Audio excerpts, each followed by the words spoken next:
9:16, welcome back to the morning show with Jeff and Will here on AM 1700 WRCR, Haverstraw at WRCR.com. Joining us now as she does every Monday at this time, Tina Traster of RCBizJournal.com, the Rockland County Business Journal. Good morning, Tina. How you doing?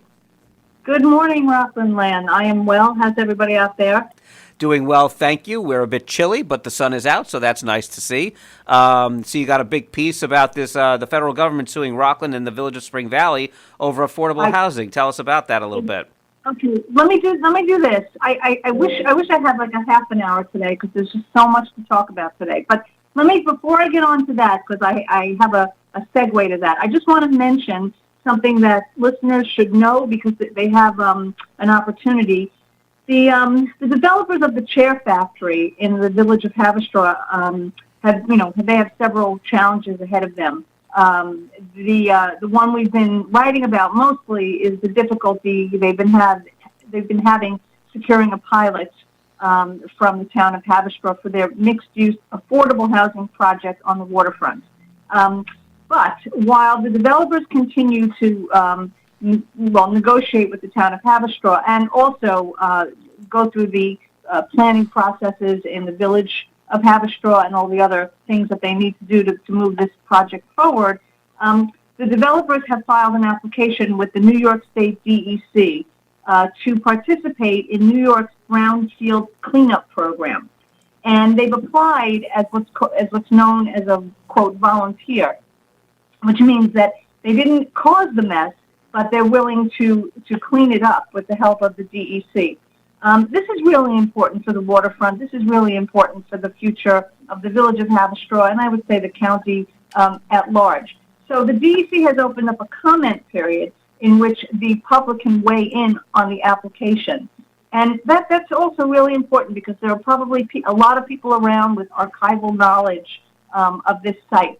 And the comment period, I hope you have a pen and paper, runs through February 21st, and the comments can be submitted online. The important thing for listeners to understand is that the history of this property and the scope of the cleanup and what it seems to be an obvious benefit to get this developer's project done because, these sites are so daunting and these kinds of opportunities just don't come around all the time. And they're too burdensome for a town to shoulder or a village to shoulder. So, just the history is that prior to 1902, the eastern portion of the Chair Factory site was actually covered by the Hudson River. And then sometime after 1902, the land was filled in, raising the property about 10 feet above the Hudson River. We don't know with what. But the site was used for manufacturing operations, including brick manufacturing, chair manufacturing, and a refinery from at least 1921 through 1994. But since then, it has sat fallow, and by 2006, all the manufacturing buildings were demolished. You can even still see some of the demolition debris from the former manufacturing and refinery buildings on that property. So the site is what's called a, quote, recognized environmental condition location. So that just means that there is some cause for environmental concern. And so the developers' engineers did some initial site work, and they found a host of metals and contaminants. The developers, with the help of the DEC, will now clean up the site to levels that allow for residential use. And like I said before, this is a good thing because not only does it reclaim a fallow site, but again, affordable housing, affordable housing, affordable housing. That's kind of the new real estate. Only it just seems that there's more talk rather than action, and this is just one really tremendous opportunity to actually bring affordable housing to the county. So anyway, people should weigh in if they have an opinion. They should educate themselves. And the Brownfield Cleanup Program application and the draft remedial investigation work plan is available at the Haverstraw King's Daughters Public Library in the village of Haverstraw. So people should go ahead and educate themselves, weigh in, and really, advocate for this cleanup. Any questions on that before I speak speaking of affordable housing, and I will discuss the HUD lawsuit. But any comments, any feedback before I move on? No questions. Moving on then. Okay. Whew, that was a lot. Okay, so talking about affordable housing.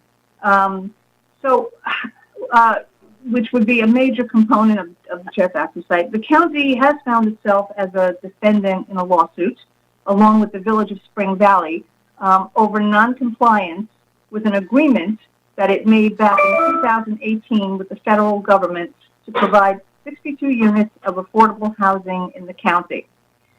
So just to understand the suit, you have to go back well before 2016 when the county was administering block grants for HUD, which stands for Housing and Urban Development.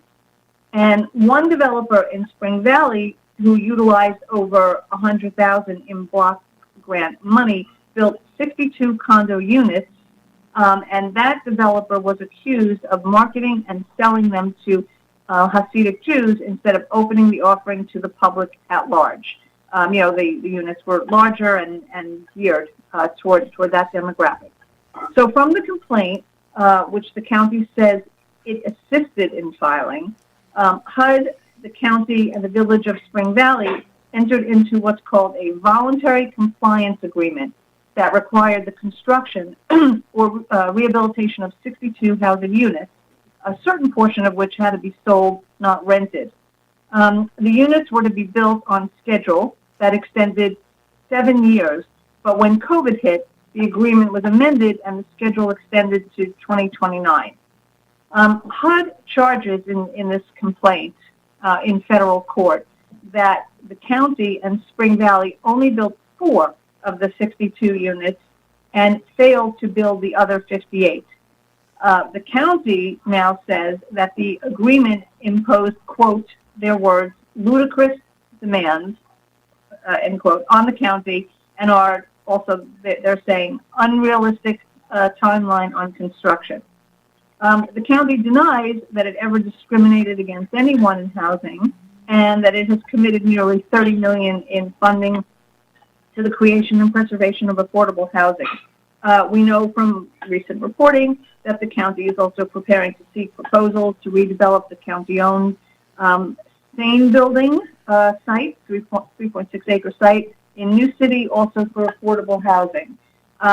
If the terms of the compliance agreement were so onerous and unreasonable, one does have to wonder why the county agreed to it, especially since it also says that it recovered the misused funds as far back as 2014. So we will track this suit, and unless you have questions, there was one more thing I wanted to cover, but if you have questions, I'll segue. No, go ahead. I didn't want you to run out of time. So whatever you have next on your agenda, please go ahead. Okay, so that's the suit. I hope that gave people a snapshot. Again, please come to Rockland County Business Journal, RC Biz Journal, and read the full story.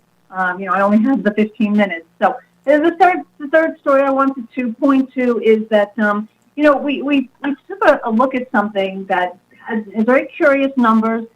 It would seem a little wonky, but it does raise a question. So every year, New York State gives out grant money to businesses and to municipal entities for projects. You might have heard it. They generally call it round 13, round 14, and this year was round 14 for 2024. And of the 85 awards given in the Mid-Hudson region, because it's by region, Rockland received only a very few, only 7. And of the approximately $55 million awarded, Rockland only received less than $1.4 million, which is about 2% of the total, less than any other county. So we thought, oh, that's strange. And then we went to see if there was a pattern in this, and have discovered that for the past 3 years, Rockland's sliver of this pie has been much smaller than the other. I think it's 9. 1, 2, 3, 4, 5, 7. I think it's 1, 2, 3, 4, 5, 6. There's 7 counties that are in the Mid-Hudson region, and Rockland just continuously, at least for the past 3 years, has received really just a tiny slice of the pie. This is, it's not clear why we did go in search of the answers.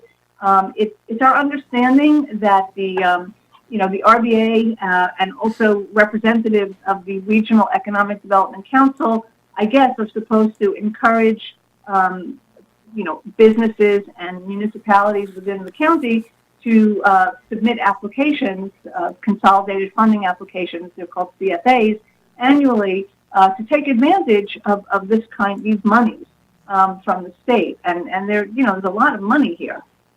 So it's not clear why Rockland, which has the third largest economy in the Mid-Hudson region and also the third largest population, lags behind in these grant awards. But it definitely, I would say that businesses and municipalities should educate themselves on these opportunities because the state gives us money out year over year. I mean, if you just look at 2024, if you look at the pie chart that we've put on. So, for example, Sullivan County brought in $12 million. Let's see, Ulster brought in $8 million.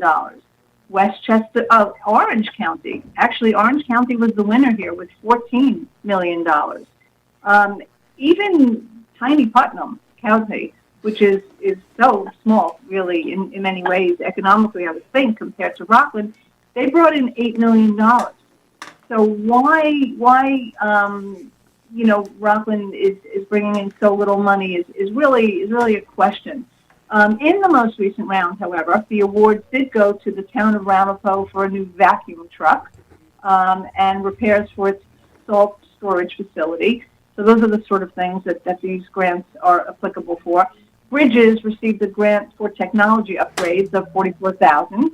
And the Holocaust Museum, and actually today is Holocaust Remembrance Day, the Holocaust Museum received money for outdoor educational displays. That was $100,000. The Benton Academy in Haverstraw was awarded funds to expand its preschool, nursery, and daycare programs. Good. New Squares Community Improvement Council received some funds for its daycare facility. And AVH Health Products received funds to expand its manufacturing facility, $250,000. So you can see, those are all, that's all good. That's all good. But there's so much more opportunity, and, Rockland should take advantage of this one way or the other. They certainly should. Yeah, no doubt about that. That's great reporting, Tina. Thank you so much for your time, as always. Thank you for joining us. If anybody has any questions about coverage in the Rockland County Business Journal, just visit their website, rcbizjournal.com. You can check out all the different stories there, sign up for email newsletters, and find out some great information going on here in the county business-wise. Thanks, Tina. We'll talk to you again next Monday. All right. Have a great week, everyone. Thanks, you too.